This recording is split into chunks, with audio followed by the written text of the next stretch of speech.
Sonata Radio Androgyra Music Station barengan sama Giva. Minggu ini di episode yang ketiga ya. Kalau kemarin itu episode pertamanya mengenai adiksi itu apa. Terus bahayanya gitu kan, sampai penyalahgunaan narkoba itu seperti apa. Nah, di episode yang ketiga ini kita akan membahas mengenai temanya apa itu narkotika sintetis. Sintesis ya, salah. Sintesis ya.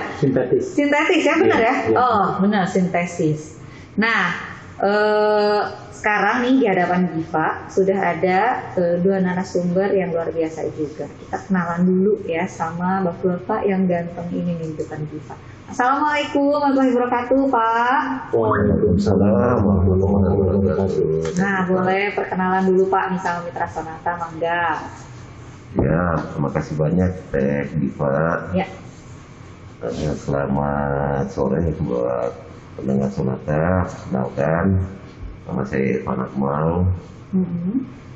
Bekerja di BNN Kota Bandung selaku pelaksana tugas Kepala Seksi Pemberantasan BNNK Kota Bandung. Begitu Teh Giva. Lebih Kepala Tugas Pemberantasan ya Pak ya? Betul, Teh Giva, betul banget. Nah, untuk Bapak yang satu lagi nih, udah pakai seragam ya. Kalau ngeliat pakai seragam kayak gini tuh kayaknya, aduh, ini ada Bapak polisi. Mangga Pak, silakan. Jadi begini Teh Giva, jadi kami itu di Seksi Pemberantasan BNN Kota Bandung, mayoritas anggotanya itu dari kepolisian, karena memang tugas kami adalah melakukan pemberantasan dan penegakan hukum. Betul. Untuk para penyalahguna dan pengedar narkotika. Nah, saya, lupa nama saya. Perkenalan dulu Bapak. Saya Muhammad Maulana Yusuf, ya. Sarjana Hukum. Kebetulan saya bertugas sebagai penyidik Pratama di BNN Kota Bandung. Oke, sebagai penyidik ya. Jadi emang BNN itu banyaknya bekerja sama dengan tugas-tugas dari kepolisian ya Pak ya? Sangat sering berhubungan. Sangat sering berhubungan. Nah, di episode kali ini kita akan membahas mengenai apa itu narkotika sintetis. Boleh nih, mungkin dari Bapak Irfan atau Bapak Maulana yang mau menjelaskan apa sih itu narkotika sintetis, Pak? Iya, terima kasih banyak Teh Giva. Ya. Sebelumnya bahwa narkotika itu adalah sesuatu yang sangat dilarang oleh undang-undang, hukum, agama dan sebagainya. Betul. Jadi saya perkenalkan dulu bahwa narkotika ini adalah hal yang bisa menyerang siapa saja. Ya. Narkotika ini udah di depan mata kita, bukan lagi di tengah hutan, bukan lagi di luar negeri, udah masuk ke dalam rumah. Betul. Dan itu tidak mengenal strata, tidak mengenal usia, tidak mengenal agama, tidak mengenal tua muda, kaya dan miskin, semua dipukul rata.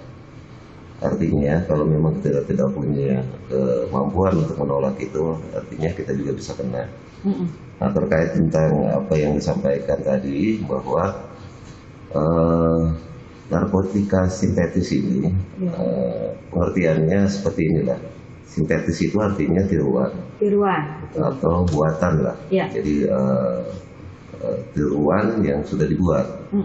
Jadi artinya begini, narkotika sintetis itu adalah suatu zat atau obat yang berasal dari tanaman atau yang bukan tanaman, baik itu sintetis maupun semi sintetis, yang dapat menyebabkan penurunan atau perubahan kesadaran, hilangnya rasa, mengurangi sampai menghilangkannya rasa nyeri, dan dapat menimbulkan ketergantungan. Gitu kayak gitu. Jadi memang sesuatu buatan ya Pak ya? Betul. Nah, itu kok bisa sih Pak muncul narkotika sintetis itu Pak? Nah, munculnya memang kalau lihat dari modus operandi yang dibuat oleh para produsen ataupun pengedar di sini adalah dia menciptakan hal-hal yang baru, varian-varian baru, sehingga untuk dikomersilkan ujung-ujungnya. Jadi artinya banyak yang mereka sudah buat dan jenisnya pun banyak seperti ini mereka buat. Itu asalnya memang dari tembakau murni. Tembakau murni asalnya. Ya, asalnya tembakau murni, kemudian ada campuran zat kimianya mereka campurkan. Istilah mereka itu digoreng. Digoreng, dibuat itu, dipanaskan dan sebagainya, kemudian dikeringkan. Cara pembuatannya memang sangat mudah. Dan kalau saya sedikit menceritakan pengalaman bahwa itu di cara pembuatannya itu boleh dikatakan jauh dari kata bersih. Jauh dari kata bersih, sangat jorok. Pokoknya kacau banget lah cara buatnya, takarannya ngasal dan sebagainya. Mereka buat, yang buatnya pun nggak jelas dari mana asalnya. Kemudian tingkat pendidikannya juga nggak jelas, sehingga mereka hanya bisa membuat itu, kemudian dia jual kembali ke konsumennya. Ya seperti itulah. Jadi sangat bodoh lah kita kalau sampai harus menggunakan itu, karena saya pernah sendiri ngalamin dalam arti bukan dalam hal memakai, tapi melihat sendiri cara pembuatannya seperti apa, tempatnya sangat jorok, lingkungannya dan sebagainya. Demikian begitu mungkin teh gitu. Nah, narkotika sendiri atau narkoba itu kan ada di 3 golongan ya Pak ya. Ada golongan 1, golongan 2, golongan 3. Nah, untuk narkotika sintetis sendiri nih, ini termasuknya ke golongan mana sih? Mungkin Pak Maulana? Untuk tembakau atau tembakau sintetis ini masuk ke dalam narkotika golongan 1. Golongan 1. Betul, karena sebenarnya tembakau sintetis ini adalah tembakau biasa tadi yang sudah dijelaskan. Terus disemprotkan dengan cairan kimia. Cairan kimia tersebut masuk ke dalam daftar narkotika golongan 1. Yang biasa kita nangani atau beberapa kali kita nangani itu kandungan-kandungan yang ada dalam tembakau sintetis itu adalah ada AB seminaka, AMB puduminaka, ada 5-fluoro-ADB, yaitu zat-zat kimia yang masuk ke dalam narkotika golongan 1. Sehingga sangat berbahaya untuk digunakan dan bisa menyebabkan ketergantungan. Jadi sintetis ini baru masuk dalam undang-undang narkotika, masuk ke golongan 1 itu baru tahun 2017. Ya, baru diundangkan bulan Januari 2017. Tanggalnya saya kurang itu pasti ya. Seingat saya waktu saya pertama kali nangani itu 2017. Tanggal 9 ya Pak ya. Tanggal 9 Januari. Baru diundangkan. Jadi sebelum 2017, dari 2015, 16, 2014 itu dijual bebas. Jadi sebenarnya si narkotika sintetis ini udah menyebar di Indonesia sebelumnya, itu? Iya. Dari 2017? Iya, semakin banyak pembelinya dan semakin banyak korban, bahkan ada yang menyebabkan kematian. Akhirnya diusulkanlah tembakau sintetis ini untuk masuk ke dalam golongan narkotika yang membahayakan, begitu. Wow, ngeri banget ya. Gitu. Karena ada bahan kimianya juga ya Pak ya. Betul, jadi sintetis betul kata Pak Kasih tadi, kan sintetis itu adalah buatan atau yang menyerupai. Kenapa kok ada ganja sintetis atau tembakau sintetis? Karena saat-saat ini, belakangan ini, untuk ganja yang murni, yang asli itu sudah berkurang, bahkan sulit untuk didapatkan. Jadi keluarlah ganja-ganja palsu. Nah, tetapi ini efek penggunaan dari ganja sintetis ini, kalau dari yang beberapa orang yang pernah kita tangkap dan tangani, efeknya 10 kali lipat lebih berat, lebih besar daripada ganja yang asli. Gitu. Iya, jadi 2 hisapan 3 hisapan aja langsung ngeplay. Wow. Bahkan kalau yang kurang kuat biasanya bisa langsung pingsan. Ada yang langsung muntah, pingsan. Itu bahaya banget sih. Betul. Waduh. Nah, untuk di Kota Bandung sendiri nih Pak, kasus mengenai narkotika sintetis ini yang kita tahu sekarang kan zaman ini udah luar biasa sekali ya Pak ya, pergaulan anak muda itu udah tidak bisa terkontrol. Nah, untuk di Kota Bandung sendiri itu perkembangan si narkotika sintetis itu seperti apa sih Pak? Kota Bandung termasuk salah satu, saya juga malu ya sebenarnya, salah satu produsen. Salah satu produsen.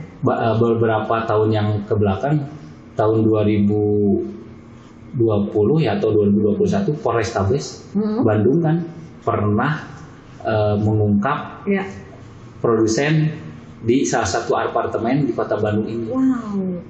Jadi pembuatnya itu dari Bandung. Mereka dipasarkan melalui medsos, ada Instagram, ada Facebook. Jadi dijual di online lah. Gitu. Nah itu ternyata tidak disangka yang membuatnya itu dari Kota Bandung. Ya? Iya begitu. Tapi alhamdulillah oleh Sat Narkoba Polrestabes bekerja sama dengan berbagai instansi bisa mengungkap. Alhamdulillah. Ya. Nah, untuk cara menanganinya nih Pak, karena kita salah satu produsen ya, walaupun tadi udah tertangkap nih, gimana sih Pak cara menangani agar anak-anak muda nih di Kota Bandung, jangan sampai nih menyentuh narkotika sintetis? Nah, di BNN Kota Bandung itu selain seksi pemberantasan ada seksi rehabilitasi dan seksi pencegahan. Yang Bu Saras itu kan. Jadi sering kita hampir ada program setiap Senin itu kita mengisi sebagai pembina upacara di sekolah-sekolah. Sekolah-sekolah, kadang di kampus juga kita memberikan edukasi dan sosialisasi tentang jenis-jenis bentuk narkotika serta bahayanya serta ancaman hukuman bagi para pengguna dan penyalahgunanya. Itu sudah berjalan. Ya. Bahkan sekarang ini ada program Desa Bersinar. Desa Bersinar. Desa Bersinar itu bersih narkotika atau bersih narkoba. Itu jadi udah berjalan, itu salah satu program unggulan dari BNN RI. Ya. Nah, tapi menurut Pak Irfan sendiri nih, Pak, kita balik lagi, gimana sih Pak menurut Bapak untuk kesadaran anak muda saat ini nih terhadap narkoba nih Pak? Nah, kalau untuk siklusnya sebenarnya itu naik turun sebenarnya. Melihat indikasinya itu dari hasil pengungkapan dari berbagai tempat, khususnya di Kota Bandung. Di samping memang seperti yang disampaikan oleh Pak Yusuf tadi ya, seperti itu adanya, memang faktanya seperti itu, memang juga ada banyak pemakai juga. Artinya penjual, kemudian pembelinya juga ada. Jadi artinya kedua itu memang harus diatasi. Kalau ada penjual, berarti kan ada pembeli di sini. Itu pun sebaliknya, ada pembeli berarti ada penjualnya. Dan memang yang sudah disampaikan tadi oleh Pak Yusuf, memang sudah banyak hal yang kita lakukan, tindakan-tindakan yang kita lakukan, seperti kita memberikan edukasi, pencanangan desa bersinar, dan sebagainya. Kemudian ada dan itu akan saling berkelanjutan. Dari program 4GN itu sama dengan vaksinnya sebenarnya, Mbak. Kalau pemberantasan penyalahgunaan dan peredaran gelap narkotika itu ya vaksinnya itu tadi. Jadi anak-anak muda yang sudah mulai terlanjur pernah menyentuh atau pernah menggunakan narkotika apapun jenisnya, ya tadi kalau memang berdasarkan kesadarannya ingin datang ke kami, ya kami akan memberikan bantuan berupa rehabilitasi dan sebagainya. Adapun kalau memang itu ada berkaitan dengan tindakan hukum atau ada pelanggaran hukum, nanti kita bisa carikan solusi yang terbaik seperti apakah misalnya kalau ada barang bukti misalnya kayak gitu. Jadi itu memang sudah alhamdulillah sudah berjalan selama ini baik dari pihak BNN itu sendiri maupun dari pihak polisian. Itu Pak Pak. Oke, wah berarti cukup ini ya Pak ya, maksudnya berbahaya juga ya, berbahaya sekali ini untuk tubuh karena ada campuran-campuran bahan kimianya. Nah tapi Pak Maulana, untuk efeknya nih, gimana sih Pak untuk efek penyalahgunaan narkotika sintetis itu sendiri? Sangat-sangat banyak Teh Pak. Jadi efek dari penggunaan ganja sintetis ini bisa bahkan menyebabkan kematian. Menyebabkan kematian. Betul. Oke. Jadi kalau efek yang ditimbulkan berbeda-beda. Ya, ada yang seseorang itu kalau ada yang setelah menggunakan itu penglihatannya menghitam jadi kabur gitu kan. Buram. Ada yang sakit kepala, ada yang ngilu, ada yang kejang-kejang kayak sakalor gitu. Ada yang seperti itu, ada yang sampai pingsan juga ada. Iya. Ya. Ada yang bingung kayak bolah-boloho. Kayak efeknya bingung sampai kayak gitu ya Pak ya? Betul. Ada yang ada kalau pembesaran pupil jadi molotot gitu kan. Terus ada dari kata kedokteran turunnya kadar kalium di dalam darah dan meningkatkan glukosa. Jadi bawaannya lapar gitu ya. Ada yang bawaannya lapar, haus, nah seperti itu. Ya, itu salah satu efek yang terlihat ya. Nah, yang tidak terlihatnya yang ada Pak? Psikis ya. Jadi itu fisik dan ada psikis. Jadi efeknya itu selain menyerang fisik juga ada efek psikisnya juga. Ya. Biasanya dari beberapa kasus yang kita tangani dan kita hasil interogasi dan pemeriksaan juga, efek-efek yang ditimbulkan dari penggunaan ganja sintetis ini salah satunya si pengguna ini emosinya tidak terkontrol, mudah marah, mudah tersinggung, gede amok gitu. Ya, gitu kan. Yang kedua ngamuk-ngamuk, terus berhalusinasi juga. Kan ganja salah satunya kan efek dari ganja apa? Halusinogen ya. Halusinasi, berhayal gitu kan. Pengen gimana deh. Nah yang selain itu juga ada psikosis ini. Psikosis itu ya, jadi labil lah gitu ya. Labil gitu. Jadi nggak bisa ini ya Pak ya, nggak bisa fokus gitu mungkin ya. Betul. Labil. Orang yang sudah menggunakan itu ternyambung lah. Ternyambung. Jadi A, B, C gitu kan. Jadi itu A, jadi B itu. Terus apalagi efek yang dapat dirasakan, kan itu psikisnya kan.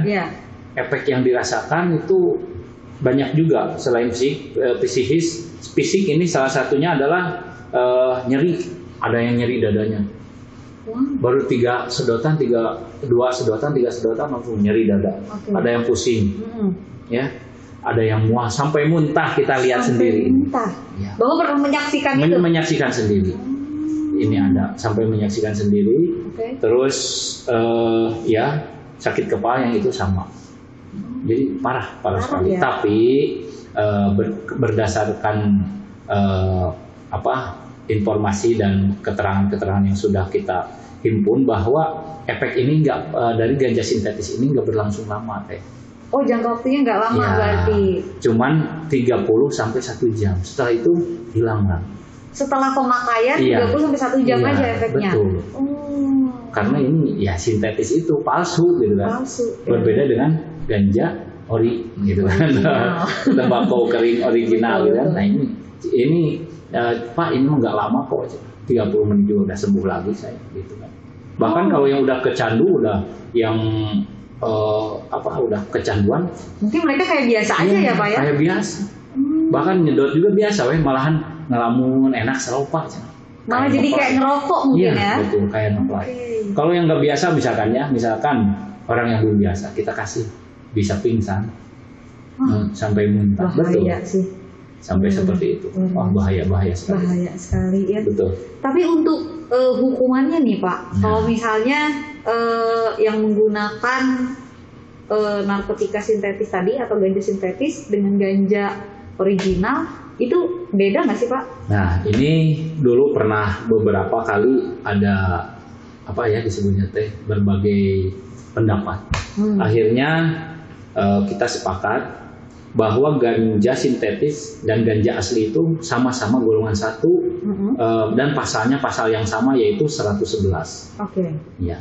Kenapa 111 nggak masuk ke 112? Karena di dalam pasal 111 itu disebutkan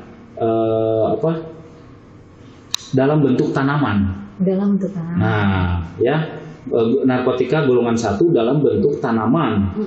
Ya.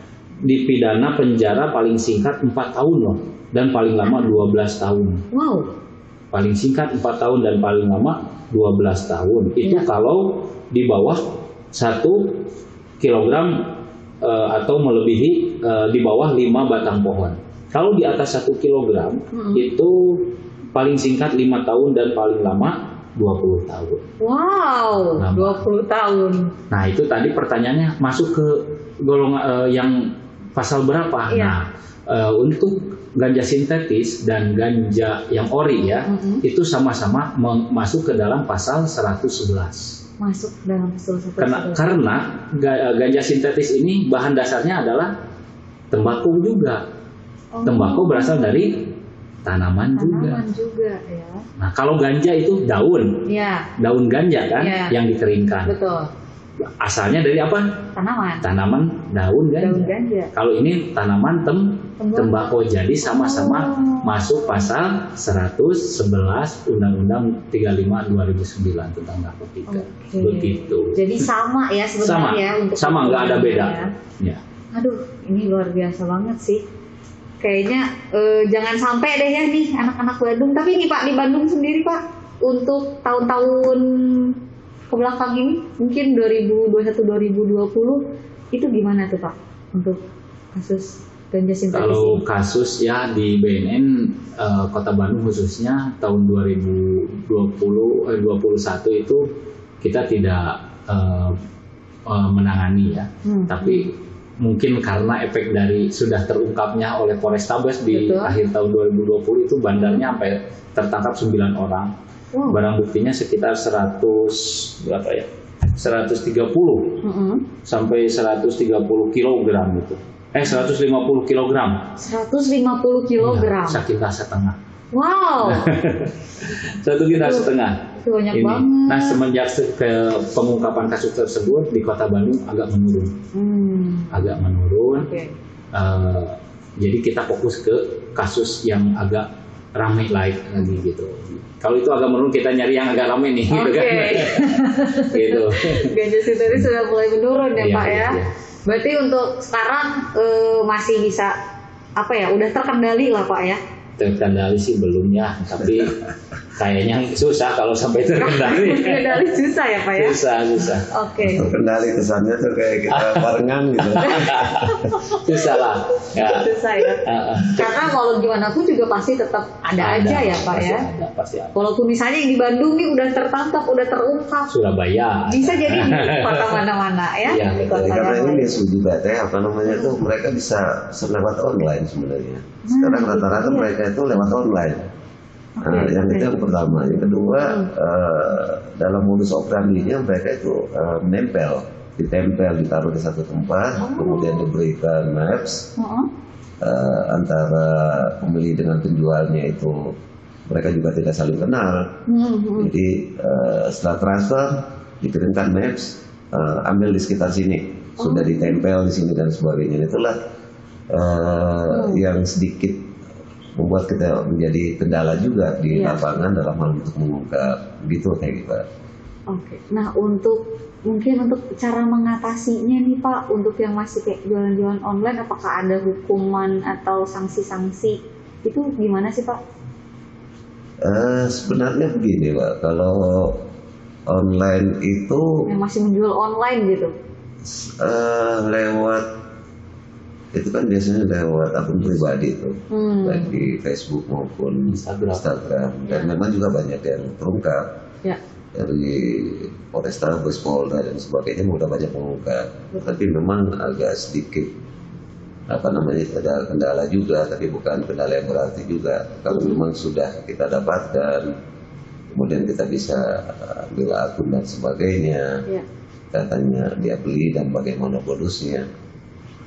Setelah kita dalami, kita adakan penyelidikan apa dan sebagainya, banyak yang terungkap. Gitu. Oke. Nah, sebenarnya gimana sih Pak kalau misalnya nih salah seorang misalnya pemuda atau pemudi yang udah terlanjur mengkonsumsi atau menggunakan si narkotika sintetis itu sendiri, gimana Pak? Kebetulan di BNN Kota Bandung itu apa yang harus dilakukan? Ada seksi yang khusus menangani para pecandu yang ingin sembuh, ya, penyalahguna yang ingin sehat, yaitu ada seksi rehabilitasi. Seksi rehabilitasi. Kebetulan kasihnya Ibu Susan. Banyak kita nangani dan banyak juga yang sudah konsul, beberapa ada yang sehat lagi, normal bekerja lagi. Ada jadi di kita itu ada rehabilitasi, jadi nanti diperiksa sama asesor ya, di asesmen supaya dapat diketahui setingkat keparahannya, tingkat adiksinya, tingkat candunya seperti apa. Nanti apakah cukup dilakukan rawat jalan atau harus rawat inap ke balai rehab pusat rehabilitasi BNN, yaitu di Lido Bogor. Di Lido Bogor. Di situ. Kalau itu yang sudah kecanduannya sudah tinggi, sudah kalau tiap nggak pakai sehari itu udah sakau gitu kan, udah nggak bisa hidup tanpa narkotika atau tanpa menggunakan narkotika. Nah itu di BNN itu ada pusat rehabilitasi, yaitu di Lido, gratis. Silakan masyarakat warga Bandung apabila mempunyai atau melihat saudaranya, keluarganya, tetangganya, temannya yang menjadi pecandu tapi ingin sembuh, silakan jangan sungkan-sungkan bawa ke kantor BNN Kota Bandung, Jalan Cianjur nomor 4. Gratis. Ya. Dan kami dari pihak pemberantasan tidak akan mengungkap dan mengungkit dari mana kamu berasal dari barang tersebut. Kita tidak. Dengan datangnya saja kita sudah berterima kasih bahwa mereka ingin sembuh. Jangan takut. Jangan takut dikasuskan, jangan takut dipenjarakan, jangan takut dimintai biaya. Gratis dan aman, kita lindungi semuanya. Demikian. Itu yang kecanduan ya Pak ya. Nah misalnya nih orang yang kecanduan, nah itu kalau misalnya yang sampai di penjara itu gimana Pak kasusnya? Kalau yang sampai bisa di penjara, kalau tadi kan untuk rehabilitasinya nih. Kalau udah kecanduan, ini udah kecanduan misalnya kita datang, tapi ternyata sampai terkena hukum pidana nih, itu gimana kasusnya? Begini, beda lagi. Beda. Okay. Antara pemakai di sini kan kategorinya banyak ya. Ada produsen, ada pengedar, ada pemakai. Terkadang juga ada pemakai juga pengedar juga. Jadi dari samping dia menggunakan, dia juga memakai juga mengedarkan pula. Jadi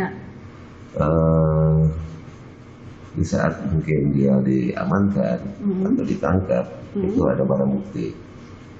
Nah barang bukti ini bisa kita majukan ke ranah pengadilan nantinya, ke ranah hukum misalnya. Ya. Jadi bukan karena dia pengguna kemudian dilanjutkan kasusnya, bukan tanpa ada barang bukti misalnya, itu mungkin kita bisa adakan proses rehabilitasi, kita bisa TAT namanya tuh, tim asesmen terpadu. Seperti tadi melihat tingkat ketergantungan adiksinya dalam menggunakan, apakah dia dirawat inap, apa dirawat jalan, tergantung. Kalau terkait dengan pidana yang dilakukan atau perbuatan melawan hukum yang dilakukan itu Nah kalau memang mencukupi 2 alat bukti yang cukup, itu bisa diproses pidana gitu. Oke. Ya. Oke. Nah ini Pak ada masuk pertanyaan nih Pak dari sosial media kita. Katanya selamat siang menjelang sore Bapak-bapak, Assalamualaikum. Waalaikumsalam. Pak, saya Rudi katanya di Buah Batu. Mau tanya dong Pak, gimana sih cara membedakannya Pak? Kalau misalnya orang-orang sekitar ada yang menggunakan narkotika sintetis, gimana nih cara ngebedainnya? Jadi cara membedakan sebenarnya mungkin ciri-cirinya ya Pak ya? Ciri-cirinya seperti yang disampaikan tadi, ini kalau istilah-istilah ya deh ya. Kalau tembakau sintetis itu ada istilah gorila, kanoman, itu King Kong gitu. Jadi pokoknya yang apa namanya itu ada bahasa-bahasa seperti itulah, itu istilah mereka. Tapi lebih populer sebenarnya itu gorila. Tahu sendiri gimana bentuknya gorila ya teh? Besar. Besar, berbulu mungkin, terus suka marah-marah ya, gitu apa dan sebagainya. Pokoknya temperamen lah. Nah, ada banyak cara untuk bisa membedakan sebenarnya ciri-ciri khususnya seperti begini. Ada perubahan perilaku di sini. Satu, dia anggaplah seperti begini, dia biasanya bangun pagi, akhirnya bangun siang, biasanya bersih, jadi kelihatan kucel, kumal dan sebagainya. Terus yang biasanya soleh, taat, tiba-tiba jadi temperamen, pemarah dan sedikit mudah tersinggung. Dari penampilan pun tidak teratur, terus lebih banyak menyendiri, mereka hanya bisa menikmati bila mereka berbarengan atau bersama-sama dengan komunitasnya saja. Jadi hal-hal itu mungkin bisa menjadi petunjuk buat teman-teman bisa mengetahui ya. Salah satunya seperti itu. Terus dari cara berbicara.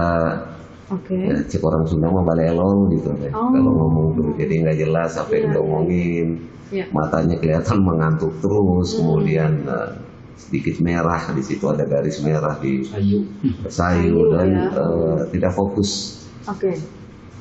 Itu ya ciri-cirinya ya. Betul. Ciri-cirinya seperti itu. Nah terus apa sih yang harus kita lakukan Pak kalau misalnya nih ada orang di sekitar kita mengkonsumsi narkotika sintetis? Apa nih langkah pertama yang harus kita lakukan? Di BNN Kota Bandung itu ada telepon layanan aduan. Ya, udah sering kita nerima telepon pengaduan dari masyarakat, baik melalui telepon langsung ke pengaduan kita ataupun ke Facebook atau Instagram. Yang nge-DM ya. Nanti diteruskan ke petugas lapangan ya, anggota pemberantasan di lapangan. Jadi beberapa juga kita bisa mengungkap perkara menangkap kasus narkotika di Kota Bandung itu salah satunya ada yang melaporkan dari masyarakat. Pak, di daerah ini, daerah kampung ini, jalan ini, alamatnya lengkap ya. Kalau mau memberikan informasi harus lengkap. Kalau nggak lengkap, tukang gojek juga kan bingung, gitu kan? Nanti salah alamat ya. Jadi salah alamat, salah tangkap, nanti salah perkara lagi kan. Nah, telepon atau TM atau ke Facebook kita, kasih ke sana keterangan, nanti kita melakukan penyelidikan. Itu ya. Jadi boleh langsung aja nih buat Mitra Sonata, buat warga Bandung, cek Instagramnya BNN, atau kalau mau datang ke kantor langsung itu lebih bagus juga ya Pak ya. Bagus. Nah, di Jalan Cianjur. Dan kalau yang mau melaporkan harus bertanggung jawab. Jadi beberapa kali kita menerima pengaduan dari masyarakat, Pak, di daerah Anu, misalkan ya, contoh di daerah Jalan Malabar, dekat Anu ada diduga pengguna narkotika jenis sabu misalkan ya. Kita melakukan penyelidikan di daerah sesuai yang diinformasikan kan. Pas kita hubungi si pemberi informasi nggak mau ketemu. Kita udah nih di tempat ini. Terus bagaimana ciri-ciri orangnya nggak mau menjelaskan. Kan atau mungkin mereka takut mungkin Pak? Mungkin kalau jadi kita buntu Bu. Iya iya.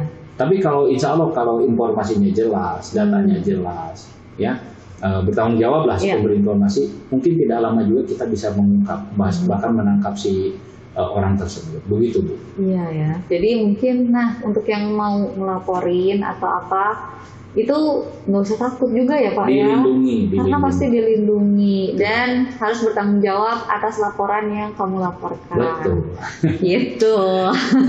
Nah mungkin dari Pak Irfan ada yang masih mau disampaikan ya nih Pak terkait apa sih itu narkotika sintetis? Yang ingin saya sampaikan mungkin begini. Mungkin yang belum tersampaikan.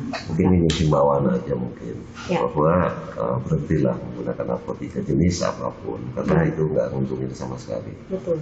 Nggak ada nguntungin sama sekali. Coba dipikirkan dari segi apapun, dari aspek apapun, dipandang dari segi manapun itu tidak ada yang nguntungin sama sekali. Dari masa depannya jelas, cuma ada 3 teman sampai kuburan, rumah sakit, penjara.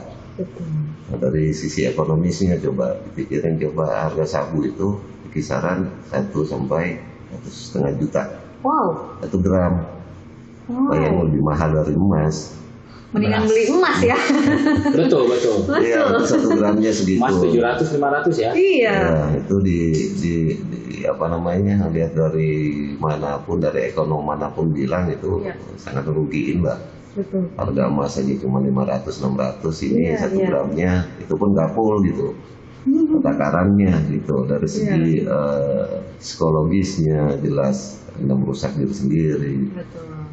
Pikiran Anda terus apa dan sebagainya, coba dipikirkan baik-baik. Kalau tidak nguntungin untuk apa dilakuin gitu. Iya. Ditolong untuk masyarakat Kota Bandung khususnya pendengar Radio Sonata agar dipikirkan baik-baik sebelum melangkah, sebelum mencoba. Ada banyak dampak di situ, ada banyak efek yang sangat merugikan. Iya. Tolong dipikirkan baik-baik. Dampak panjangnya ya di samping memang harus memikirkan diri sendiri, juga harus memikirkan keluarga, ya anak istri, ya orang tua, ya lingkungan setempat, karena itu akan sangat merusak dampaknya. Jadi ada 3 sebenarnya ada 3 itu musuh pemerintah. 1 itu teroris. Betul. Yang kedua itu korupsi. Betul. Yang ketiga adalah narkotika. Nah, yang ketiga ini ada yang khusus di sini. Apa itu? Ada yang namanya darurat narkotika. Darurat narkotika. Nah, yang kalau 2 ini kan tidak nih. Iya. Bukan darurat teroris atau darurat korupsi bukan, tapi yang ada itu darurat narkotika. Betul. Jadi artinya kenapa dibilang darurat? Boleh dibayangkan hampir setiap harinya itu yang mati konyol tuh sekitar 35 sampai 45 orang setiap hari. Karena narkotika Karena narkotika itu yang masuk data coba. Coba yang di luar data itu atau penyebab lain di luar dari itu, misalnya dia mengendarai kendaraan kemudian dia menabrak atau dia menggunakan kendaraan kemudian kendaraannya terbalik dan sebagainya, itu salah satu dampak yang sangat merusak dan merugikan. Betul. Gitu, jadi tolong dihindari, dijauhi yang sudah terlanjur menggunakan, yang sudah terlanjur mengedarkan, saya minta Anda sadar. Betul. Kalau memang Anda ingin sembuh, silakan datang ke tempat kami akan bantu 100%. Kami tidak akan membebani dan proses Anda tidak akan kami proses secara hukum, kami akan bantu. Begitu, Tadifa. Siap, terima kasih Pak Irfan. Mungkin dari Pak Maulana masih ada yang ingin disampaikan Pak terkait narkotika sintetis, mungkin masih ada yang belum tersampaikan. Untuk tadi sabu ya, 1 gram itu 1 sampai 1,5, bagaimana ukuran. Nah untuk sintetis ini dalam 1/2 kilo itu harganya 50 juta. 50 juta? Betul. Aduh, berarti ya 1 gramnya sekitar 100.000 ya? Ya. 100.000 1 gram. Wow. Itu cukup mahal juga. Cukup mahal. Ya. Cukup mahal juga. Mahal. Pak. Apalagi zaman pandemi gini kan? Ya. Iya. 1 gram. Dan bahkan begini, ada yang lebih mahal lagi sebenarnya itu, heroin. Heroin? Ya, heroin itu di kisaran 15 sampai 20 juta 1 gram. 1 gram? Iya. Wow.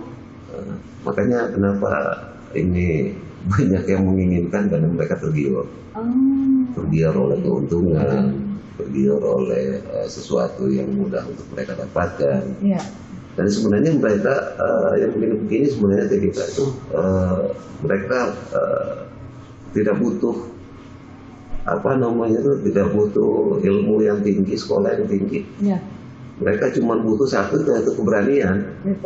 Hari ini, jam ini mereka sepakat, 5 menit kemudian udah bisa ngasilin duit maksudnya. Gitu loh. Jadi saya sama Teteh nih, Tegi Pak, tolong pegangin ini barang, tolong kasihin ke sana ya. Kata Tegi Pak, oke jadi. Saya dikasih duit berapa nih? Sekian. Begitu Tegi Pak mau, udah jadi. Nah, Tegi Pak berani apa enggak? Cuman itu kan. Nah, di sini hanya dibutuhkan keberanian. Nah, memang betul kalau melihat itu gampang, mudah, tetapi yang harus dipikirkan bila berpikir panjang lagi itu dampaknya setelah Anda kena ketangkap. Bayangin Teh, 4 tahun itu paling singkat. Kebayang kalau misalnya disuruh bawa puluhan kilo, misalnya bisa aja dihukum mati. Gitu. Hukuman seumur hidup, 20 tahun penjara, dan itu banyak banget ya. Pengalaman ini mungkin kita bisa jadikan contoh yang baik, teladan yang baik buat kita dan keluarga, begitu. Berarti semakin besar misalnya si pengedar itu kayak jumlahnya semakin besar, hukumannya pun akan semakin besar ya Pak ya? Betul, makin berat, makin tinggi. Makin berat ya? Vonisnya. Ada yang dihukum mati Pak? Banyak. Terakhir itu Freddy Budiman tuh. Oh iya. Freddy Budiman. Sebenarnya banyak. Waduh. Cuman belum dieksekusi. Yang terakhir ya. Yang terakhir itu ya Pak ya? Freddy Budiman. Freddy ya. Ini luar biasa banget sih. Mungkin ini terakhir nih Pak, sebelum kita closing statement dari Bapak Maulana dan Pak Irfan, mungkin dari Pak Maulana dulu. Siap. Kalau saya ini buat pendengar ya, terutama para remaja. Betul. Ya, terutama para cewek nih. Kalau mendapatkan calon atau pacar sudah ketahuan dia menggunakan narkotika, mau jenis apapun, ya, mau bentuk apapun, udah putusin aja. Putusin aja, ya. Masih banyak orang-orang soleh, beberapa muda soleh. Soalnya gini, beberapa lah, termasuk teman ya, teman. Waktu SMP, SMA teman dia rajin pekerjaannya, bahkan mungkin lebih berhasil daripada saya waktu itu. Sampai punya kendaraan, beberapa rumah juga. Dia kena narkotika, tergiur menggunakan narkotika. Saat ketemu sekarang sama saya, maaf, menjadi supir online. Kemana itu semuanya? Habis dijual buat beli narkotika. Ya.